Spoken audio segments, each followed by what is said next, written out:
नमस्कार दोस्तों, आप सभी का स्वागत है टू डू ऐश में। हम एक आईआर का इंटरनेशनल करंट अफेयर जो है वो देखेंगे। उसका नाम है राष्ट्रपति का चुनाव। इस देश के राष्ट्रपति हैं, ये हैं रूस के। तो रूस में राष्ट्रपति चुनाव है, प्रेसिडेंट इलेक्शन है। रशिया राष्ट्रपति जो प्रेसिडेंट है उनका नाम पूरा दुनिया जानता है, वर्ल्ड के सुपर पावर में से नाम आता है इनका। उनका नाम है व्लादिमीर पुतिन। पुतिन सत्ता में बने हुए हैं। तो रूस में राष्ट्रपति का चुनाव है 2024 में, 2024 में इलेक्शन है। एक बार देखते हैं थोड़ा सा ब्रीफ रूस के बारे में। देखिए, जो रूस है विश्व का सबसे बड़ा देश है। विश्व का सबसे बड़ा देश है, क्षेत्रफल में बोलेंगे ना कि जनसंख्या में। तो क्षेत्रफल में बड़ा है, जनसंख्या में तो अब भारत आ गया है, उसके बाद चाइना है।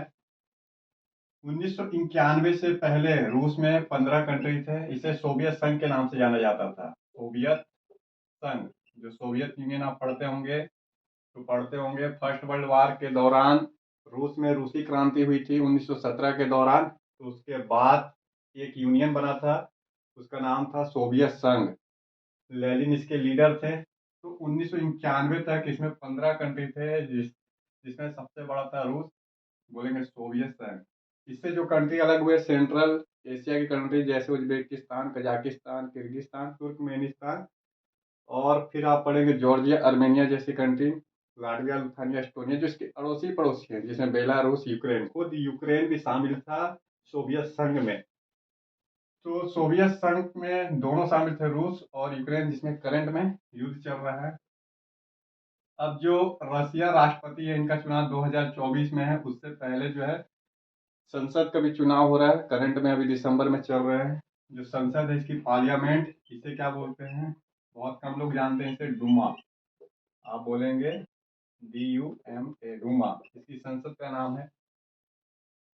तो ये जो पुतिन है 1993 में सत्ता में आए, सॉरी 1999 में सत्ता में आए थे। तो 1999 में सत्ता में आए। इनको जो सत्ता दिया था वो था आपका बोरिस एल्स्टीन, वो रशिया राष्ट्रपति थे।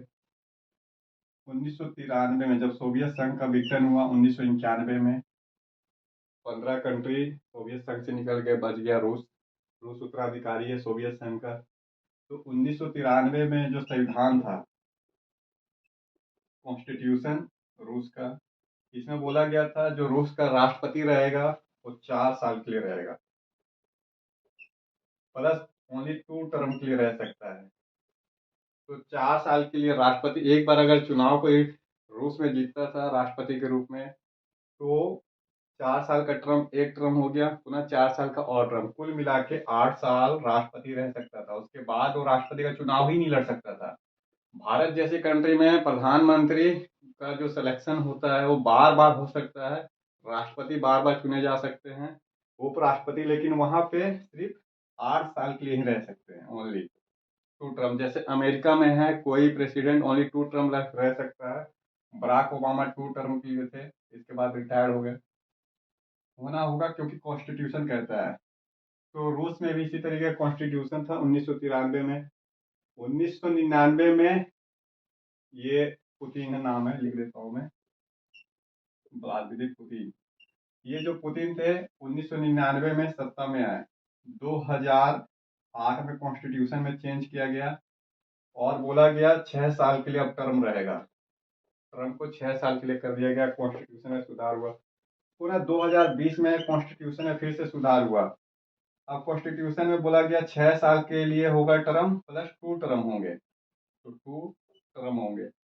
इसका मतलब है जो करंट में राष्ट्रपति हैं, अगर 2024 में जो इलेक्शन है इसमें अगर ये जीत जाते हैं, संविधान के हिसाब से 2024 में अगर पुतिन जीतते हैं तो इनका टर्म क्या रहेगा, 6 साल प्लस 6 साल, तो कुल मिला के 12 और 24, 36, 2036 तक के लिए ऐसे करके राष्ट्रपति रह सकते हैं। मतलब 2024 में अगर पुतिन इलेक्शन जीतते हैं तो एक टर्म हो गया 6 साल का, पुनः एक और बार इलेक्शन लड़ेंगे वो 6 टर्म के लिए, जब तक कॉन्स्टिट्यूशन में सुधार ना हो। बोला जाता है पुतिन अपने मर्जी से कॉन्स्टिट्यूशन में सुधार करते हैं, ये हमेशा सत्ता में बने रहना चाहते हैं। तो पुतिन सबसे लंबे राष्ट्रपति बन जाएंगे, किसके बाद बन जाएंगे? देखिए, उनका नाम है स्टालिन। पूरा वर्ल्ड जानता है जोसेफ स्टालिन को। ये अपने मार्क्सिस्ट लेनिन वाद सिद्धांत के लिए जाने जाते हैं।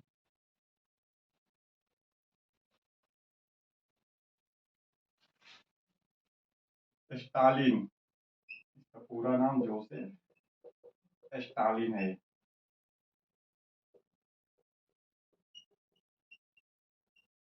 ये रूस के राष्ट्रपति थे, रशियन प्रेसिडेंट थे, जो 1954 से 53 तक प्रेसिडेंट थे। जोसेफ स्टालिन कम्युनिस्ट लीडर थे, 1924 से लेकर 1953 तक सोवियत संघ के प्रेसिडेंट थे। अर्थात अभी तक जो रूस है, इसके सबसे लंबे समय तक स्टालिन ही क्या थे, प्रेसिडेंट के रूप में थे। लेकिन अगर ये चुनाव जीत जाते हैं एक टर्म का, तो इसके बाद इन्हें भी ये पीछे छोड़ देंगे। पुतिन पुतिन सबसे अधिक लंबे समय तक स्टालिन के बाद, सॉरी अभी तो स्टालिन से पीछे हैं, लेकिन उसके बाद सबसे लंबे समय तक ये रशियन राष्ट्रपति के रूप में जाने जाएंगे।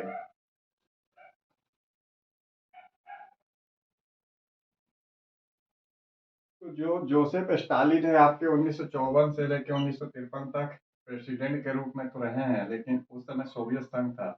और जो पुतिन है, देख लीजिए आप खुद, 1999 से लेके अभी 2023 तो ऐसे चल गए। करंट प्रेसिडेंट है, 24 साल तो इनका ऐसे हो गया। 2024 में ये निश्चित है जीतेंगे, क्योंकि प्रबल दावेदार है वहां पे। जो पुतिन के पक्ष में फेवर है, ऑलमोस्ट एक सर्वे के अनुसार 80% लोग अभी भी पुतिन को प्रेसिडेंट बनाना चाहते हैं, सर्वे के अनुसार। तो 2024 में फिर से जीतेंगे, तो प्लस 6 साल और कर दिया जाए, 2030 तक प्रेसिडेंट रहेंगे। इनको पीछे छोड़ देंगे स्टालिन को। अब वहां पे विरोधी विरोधी का क्या अस्तित्व है? देखिए, जो विरोधी रहते हैं, ऐसा अनुमान है और वेस्टर्न कंट्रियों का कहना है कि वहां पे निष्पक्ष चुनाव नहीं होते हैं। फलस्वरूप अगर कोई खड़ा होता है रशियन राष्ट्रपति के खिलाफ, या तो वो जेल में जाता है या तो वो मारा जाता है। तो निष्पक्षता को लेके, चुनाव की निष्पक्षता, ट्रांसपेरेंसी को लेके हमेशा से डाउट में आते हैं वेस्टर्न कंट्री और वेस्टर्न मीडिया। तो निष्पक्षता का अभाव है। ये चुनाव ओनली एक नाम भर के लिए है। विरोधी जैसे एलेक्सी एक विरोधी हैं, जो बार बार रशियन राष्ट्रपति का विरोध करते रहे, चुनाव में भी खड़े होते हैं। नेवलेंसी, ये नाम है, एलेक्सी नेवलेंसी। जेल में है ये, अभी कहाँ करंट में जेल में है। क्यों? क्योंकि प्रेसिडेंट के खिलाफ, रशिया राष्ट्रपति के खिलाफ चुनाव लड़े थे। इनके ऊपर जालसाजी, फ्रॉड, धोखेधड़ी और रूस के साथ धोखाधड़ी का आरोप लगा है, देशद्रोह के आरोप में जेल में है। पुनः आपके जो वागनर ग्रुप का नाम सुने होंगे, वागनर ग्रुप। तो वागनर ग्रुप के हेड भी प्रबल दावेदार माने जा रहे थे। प्रोगजेनी, जो वागनर ग्रुप एक प्राइवेट सेना है आर्मी में, किसके खिलाफ लड़ रही है? यूक्रेन के खिलाफ लड़ रही है। जब रशिया सेना कमजोर पड़ी, तो वागनर ग्रुप ने हैंडल किया था पूरा यूक्रेन से युद्ध, और एक मजबूत प्राइवेट सेना के रूप में उभरी। वर्ल्ड लीडर बन चुके थे प्रोगजेनी, लेकिन इनकी भी प्लेन क्रैश में रहस्यमय मौत हो गई। तो किसके ऊपर आरोप लग रहा है? ये भी प्रेसिडेंट के ऊपर आरोप लग रहा है कि पुतिन ने प्लेन क्रैश कराया, वेस्टर्न मीडिया का कहना है। तो प्रोगनेजी भी मारे गए प्लेन क्रैश में, हेलीकॉप्टर दुर्घटनाग्रस्त हो गया था इनका एक्चुअली में। तो देखिए, विरोधी है नहीं वहां पे जो इनको, पुतिन को हरा सके या पुतिन के खिलाफ खड़ा हो सके। और जनमत जो बता रहा है, वो 80% है जनमत इनके फेवर में। अब पुतिन पे कुछ आरोप लगे हुए हैं। पुतिन पे क्या क्या आरोप है? वार क्राइम का, वेस्टर्न कंट्री के अनुसार इन्होंने युद्ध छेड़ा है, निर्दोष लोगों की हत्या की है। यूक्रेन के मामले में तो वार क्राइम के दोषी हैं। इंटरनेशनल क्रिमिनल कोर्ट में इनके खिलाफ आपराधिक षड्यंत्र रचने का, निर्दोष लोगों की हत्या करने का केस चलेगा। हैंग में इंटरनेशनल क्रिमिनल कोर्ट, तो वेस्टर्न कंट्री इन्हें अरेस्ट करने का वारंट भी जारी कर चुके हैं। तो वार क्राइम का इनके ऊपर आरोप है। मानव नरसंहार,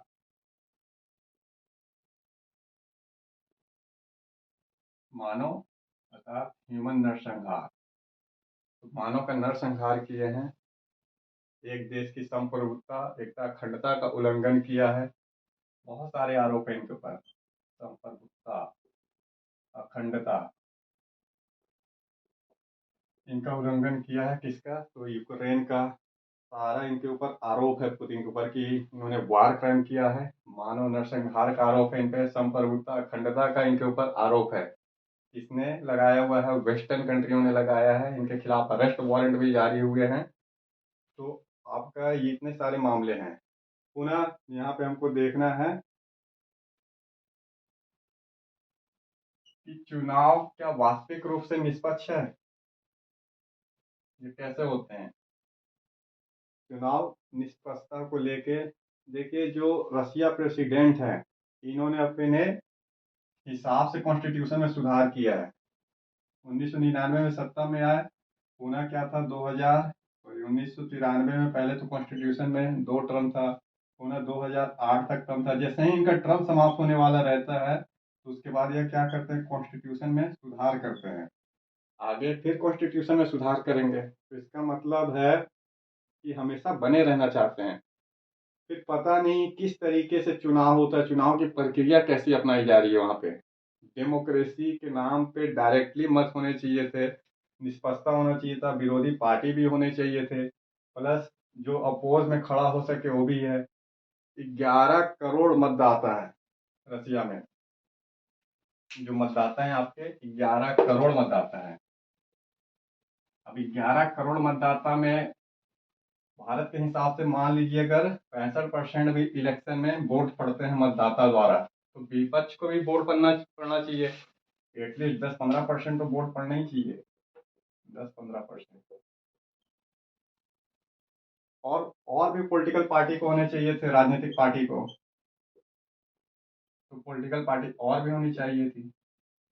सबका अस्तित्व ऑलमोस्ट पुतिन के सामने खत्म हो गया है।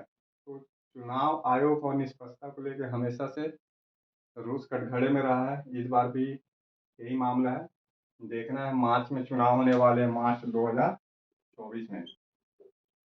क्या इनका कोई उत्तराधिकारी होगा या पुतिन ही राष्ट्रपति रहेंगे? लेकिन इस बार के राष्ट्रपति चुनाव में कुछ अलग भी होने वाला है। क्या अलग होने वाला है? जो 2024 का इलेक्शन है, उसमें कुछ अलग क्या होगा? जो यूक्रेन वाले क्षेत्र हैं, तो यूक्रेन क्षेत्र जिसपे क्या किया है, रूस ने कब्जा किया हुआ था, आधिपत्य किया हुआ है, तो इस वाले क्षेत्र में भी चुनाव होंगे। वहां के भी लोग क्या है, मत करेंगे। निश्चित है वो पूरा बेल्ट जो है रूसी लोगों का है। या विद्रोही जो यूक्रेन का विद्रोह करते हुए जो गुट बने, वहां विरोधी गुट कहते हैं, ये सब रसिया समर्थित हैं। तो रूस का समर्थन करेंगे निश्चित रूप से। पुतिन को इस इलाके से भारी बहुमत मिलेगा। लेकिन वेस्टर्न कंट्री जो है फिर से इस पर प्रतिबंध लगाएंगे, यूएस से लेके यूरोप यूनियन तक। इनका कहना है यूक्रेन वाले क्षेत्र में किसी भी तरीके से रूस का अधिपत्य नहीं, यूक्रेन की संप्रभुता एकता के अंदर में आते हैं। लेकिन चुनाव हो रहा है वहाँ भी, उसके लिए भी तैयार किया जा रहा है एक जनमत की प्रक्रिया। रूसी लोग रहते हैं यूक्रेनी क्षेत्र में, साथ साथ में विरोध करते हैं यूक्रेन का, हमेशा से यूक्रेन से अलगाव हुआ अभियान छेड़े हुए थे। तो देखना है पूरा इलेक्शन कहाँ तक जाता है। ये है आज के लिए। बने रहिए टू डू वाईएस में।